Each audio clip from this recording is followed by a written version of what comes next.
Here, three members of UKIP's National Executive Committee have resigned in protest after the MEP Stephen Woolfe was excluded from the party's leadership contest. Mr Woolfe, the favourite to replace Nigel Farage, was 17 minutes late submitting his nomination papers. Well, let's get more on this from our political correspondent Tom Bateman, who's in Westminster, another party that looks in a bit of a mess at the moment.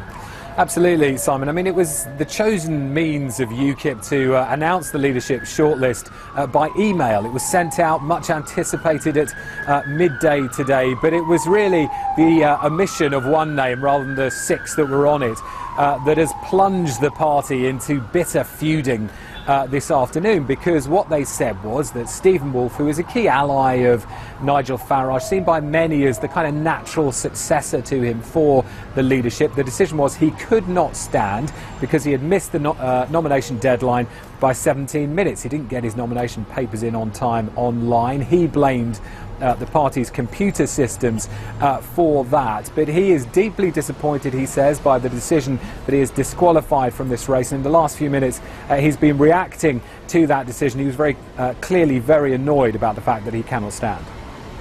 I think there is those who believe that I am not my own man, that because I have made changes to the NEC, decided to abolish the National Executive as one of my fundamental parts of my manifesto, only those can assume why the National Executive didn't use their opportunity to waver on this occasion, but I believe it to the members to make decisions in the future. Well, it's led to a furious reaction, and as you were saying, in the immediate aftermath of that decision, three members of that ruling executive committee, three who didn't vote for his exclusion, announced they would be resigning, and they wrote a really excoriating letter about some of their colleagues on UKIP's executive committee, accusing them of escalating megalomania and cronyism in really what has become a tussle for the future direction of the party. But there are those, of course, that are backing this decision, pointing out the fact, well, look, he got his nomination papers in late. Here's somebody who wants to modernise the party, make it more professional. He couldn't even get his own nomination forms in on time. Well, we've been hearing from one of the leadership candidates who is on that shortlist, Jonathan Arnott, who's been defending that decision to exclude Mr Woolfe from the shortlist.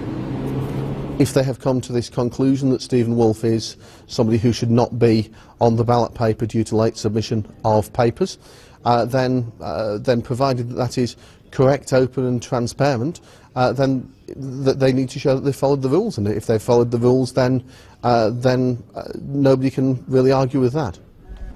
Well, one name on that shortlist as well that is notable is that of Diane James, an MEP, the deputy chair of the party. It wasn't clear whether or not she would run, but she is on the shortlist, and I think really now becomes the front runner. But amid all of this, the challenge really for all of those leadership contenders is the kind of existential question for UKIP, because for a party that has achieved its core aim of leaving the European Union, a vote to leave the European Union, what does it do next? You're right, Tom Bateman there.